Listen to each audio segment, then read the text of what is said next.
many years ago. We've had a lot of our dreams come true. And still? Now we want you to share with us our latest and greatest dream. Yeah, yeah, yeah. Yeah, yeah, yeah. Yeah, yeah, yeah. Yeah, yeah, yeah. ในบางครั้งโลกมันทำให้เราเคลื่อนย้ายไปในทางที่ไม่ต้องการในบางครั้งโลกมันคอยตั้งใจทำร้ายตั้งใจแต่เราต้องทนไว้ฉันรู้ว่าเธอก็คงน้อยใจที่เกิดมันลำบากกว่าใครแต่จงภูมิใจที่เธอเป็นเธอจะไม่เจ็บใจถ้าเราเข้าใจคนทุกคนนั้นไม่เหมือนกันต่างคนต่างฝันต่างลงมือทำฉันก็เป็นคนหนึ่งเหมือนกันต้นทุนฉันน้อยฉันก็ต้องทำเพราะว่าฉันนั้นฝันไปแล้วฉันเดินมาไกลเกินหันกลับแล้วฉันลงมือทำไม่สนอีกแล้วตายเป็นตายไม่กลัวอีกแล้วเขาสอนเอาไว้ว่าอย่าถอดใจและมึงอย่าสนคำพูดใครถ้าเกิดมึงรักมึงก็จงทำโยพอมึงโตมามึงจะรู้เลย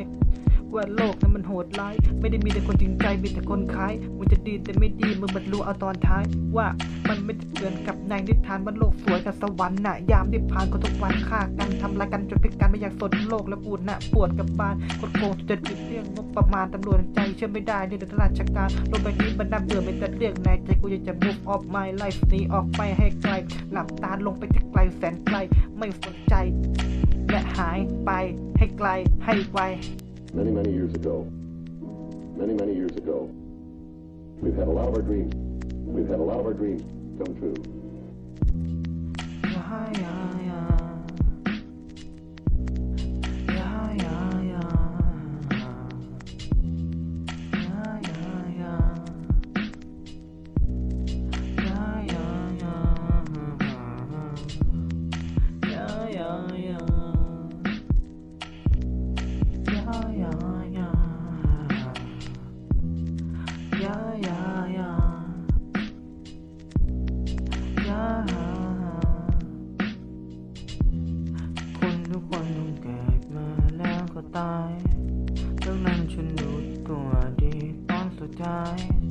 ฉันคงจะไม่เจ็บปวดเพราะฉันไม่หวังอะไรที่ต้องออกห่างจากสังคมทุกวันนี้ฉันนอนอยู่คนเดียวนั่งอยู่คนเดียวโลกมันมืดมันหนาวแต่ฉันไม่เป็นไร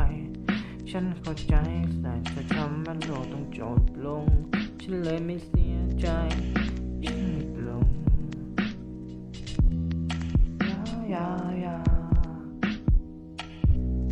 ยายายายายายา